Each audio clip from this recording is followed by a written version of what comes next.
Hello and welcome to this quick start video on the Red Dog R1 stabilizer.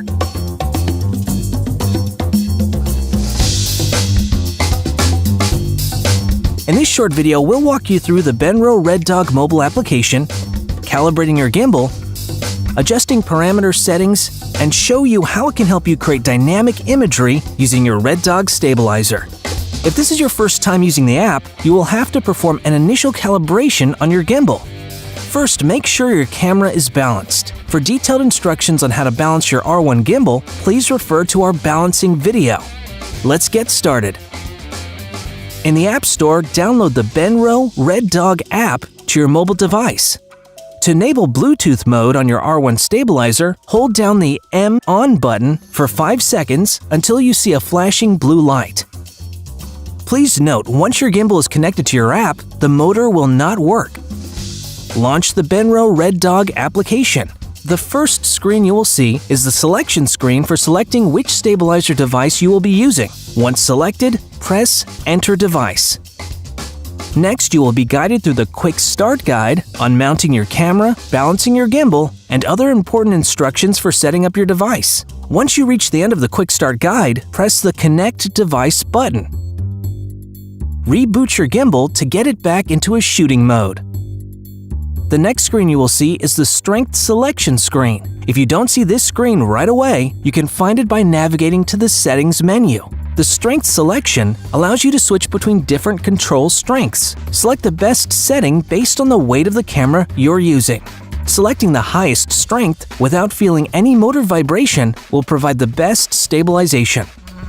If you feel too much vibration while moving your gimbal, the motors will be working too hard. You can test this by moving your gimbal horizontally while feeling for any vibration, and adjust your strength accordingly.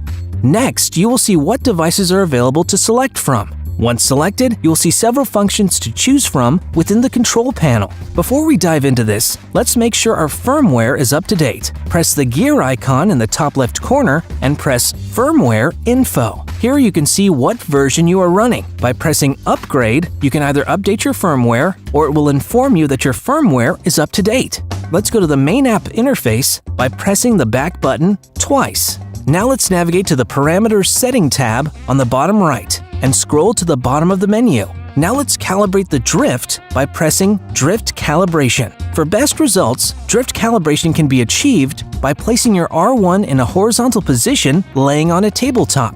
Be sure nothing moves during calibration. You can also achieve this by standing up your R1 with the tripod. You'll get a notification to place the gimbal on a flat surface and be sure it is in Bluetooth mode. Once you've done this, press Sure to start the calibration. Your R1 will now go through a short calibration process. Your app will notify you when successfully completed. Please note, if your gimbal is not properly balanced, your calibration may fail. Ensure your R1 is correctly balanced and try again. Now let's proceed with level calibration. This process will go through 6 facets of your R1's rotations. For level calibration, your R1 needs to be in a standing position on a flat surface. You may remove the cable connected to your camera for this step. If you're using a longer lens, it may obstruct the camera rotation during the calibration.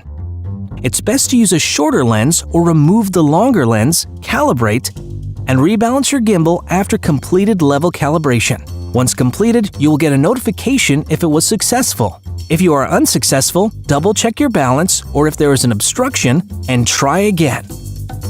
After calibrating your gimbal, reboot your R1. Your R1 gimbal has 3 specific modes you can shoot with. You can navigate through these modes by pushing down on the M on button on your R1 and you will see the appropriate colors associated with each mode. Horizontal Follow Mode, red, provides smooth pans based on where you move the camera horizontally. Universal Follow Mode, pink, provides smooth camera movements toward the direction you're aiming.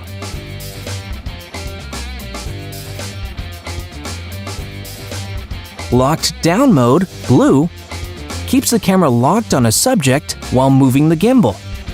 And by using the directional button on your R1, in conjunction with these modes, you can flawlessly control your movements. You can also snap photographs record video, or zoom in from your R1 as well.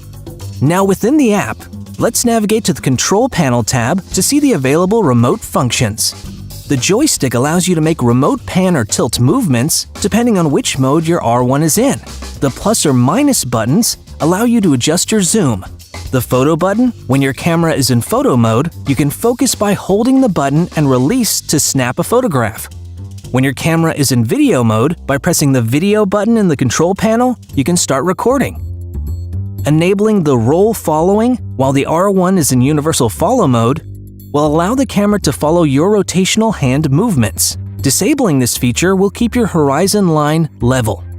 In the last tab, you will find the overall parameter settings. The first setting you will see is power supply to camera. If you have the USB cable connected to your camera from your gimbal, your camera will charge from your gimbal's battery supply.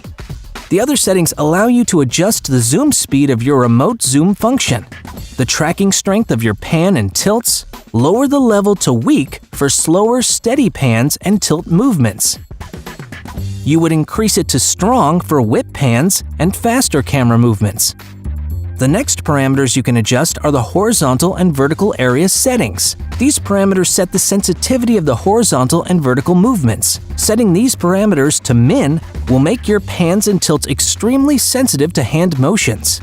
Setting them to max would decrease the sensitivity. And finally, you have your drift and level calibration settings, which we've already discussed. Certain shooting situations can affect the stabilization of your R1. Using these calibration functions will help in readjusting the R1's sensors. Don't forget to reboot your device after calibrating. Next to the Control Panel tab on the bottom of the screen is the Motion Time-Lapse tab. This feature allows you to create a time-lapse with dynamic motion. With the Motion Path feature, you can create custom motions for your time-lapse. The parameters you can set are the shot interval, how many seconds between shots, the total photo count, the length of your exposure, and starting angle. Pressing Confirm starts the time-lapse. The next feature within the app is the Panorama feature, which allows you to set the number of rows and columns in your panorama, as well as the horizontal and vertical adjustment based on the environment you are shooting, and pressing Confirm begins the panorama. If you click on the gear icon on the top left corner of the app, you'll be navigated to another settings menu. This menu has Bluetooth settings, which enables you to connect to your Red Dog device, Quick Start Guide, which will bring you back to the guide from when you first opened the app, Strength Selection, which you initially set but can readjust if needed, Firmware Info, which will tell you if your firmware is up to date and enables you to download the latest update. Now you know all you need to know about the Benro Red Dog mobile app. So get out there and shoot something spectacular.